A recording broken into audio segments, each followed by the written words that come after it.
Pernah nggak sih Anda kepikiran ayam yang ada di meja makan itu perjalanannya kayak gimana? Ini bukan sekedar ternak biasa loh. Di baliknya ada sains yang presisi banget. Yuk kita telusuri bareng-barang perjalanannya. Dari cetak biru genetik sampai ke hari-hari pertamanya yang super krusial. Jadi pertanyaannya, gimana caranya kita bisa menyediakan miliaran ekor ayam untuk seluruh dunia setiap tahun? Jawabannya itu ada pada sains dan tingkat presisi yang mungkin nggak pernah kita bayangkan sebelumnya. Coba deh perhatikan gambar ini. Semua ayamnya kelihatan hampir identik kan? Nah, ini bukan kebetulan sama sekali. Ini adalah hasil akhir dari sebuah sistem yang dirancang dengan sangat teliti, dan sekarang kita akan bongkar rahasianya satu persatu. Oke, bagian pertama dari teka-teki ini adalah genetika. Jadi untuk mendapatkan ayam yang seragam dan efisien kayak tadi, semuanya itu dimulai dari sebuah cetak biru. Ini bukan pembiakan acak ya, ini adalah proses desain yang sangat terukur. Inti dari strateginya disebut piramida pembiakan. Coba bayangin deh, ini kayak silsilah keluarga raksasa yang sengaja dirancang dengan sangat-sangat teliti. Jadi gini, di puncak piramida ada beberapa yang namanya galur murni. Sebut saja A, B, C, dan D. Masing-masing ini punya keunggulan sendiri. Misalnya, galur A itu jagoannya soal tumbuh cepat, sementara galur B itu super efisien dalam menghasilkan telur. Nah, sifat-sifat unggul ini kemudian diwariskan turun-temurun ke level kakek nenek dan induk di bawahnya. Dan apa hasilnya? Ya ayam komersial yang ada di bagian paling bawah itu. Mereka ini ibarat kombinasi sempurna dari semua sifat terbaik para leluhurnya. Inilah alasan kenapa strategi ini efisien banget untuk menciptakan ayam berkualitas super dalam jumlah yang masif. Lantas, sifat-sifat apa aja sih yang sebenarnya jadi incaran para ilmuwan ini? Tentu aja proses seleksinya nggak sembarangan. Ada target yang spesifik banget. Kuncinya itu ada di keseimbangan dua hal. Di satu sisi, ada sifat-sifat pertumbuhan, kayak seberapa cepat mereka tumbuh besar dan seberapa efisien mereka mengubah pakan jadi daging. Di sisi lain, ada sifat reproduksi, kayak kemampuan menghasilkan banyak telur yang subur. Nah, keduanya ini harus optimal biar keseluruhan sistemnya bisa berjalan terus-menerus.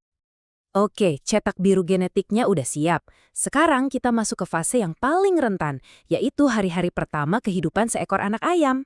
Periode ini namanya brooding, dan ini semua tentang menciptakan ruang perawatan yang sempurna, di mana setiap detail lingkungannya itu dikontrol dengan presisi super tinggi. Pertanyaannya mungkin kedengaran sederhana. Gimana sih ciri-ciri anak ayam yang sehat dan bahagia?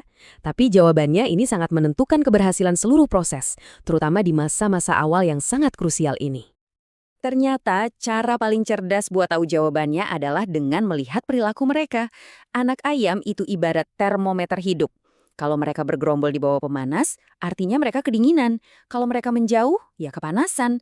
Tapi kalau mereka menyebar merata, aktif, dan kedengaran tenang, nah itu artinya suhunya pas banget. Nah, di peternakan modern, kondisi tepat ini bukan lagi soal kira-kira. Semuanya diukur pakai angka yang akurat, karena kesalahan sekecil apapun bisa berakibat fatal. Tabel ini nunjukin betapa presisinya pengaturan suhu itu. Dimulai dari 32 derajat Celcius di 3 hari pertama, lalu pelan-pelan diturunkan seiring bertambahnya usia mereka. Penyesuaian bertahap ini penting banget untuk memastikan mereka tumbuh sehat dan kuat. Tapi bukan cuma suhu loh, ada satu lagi alat ilmiah yang nggak kalah penting buat ngatur lingkungan mereka, yaitu cahaya. Jadi, di awal-awal anak ayam itu dapat cahaya hampir seharian penuh. Tujuannya apa? Untuk mendorong mereka makan dan minum.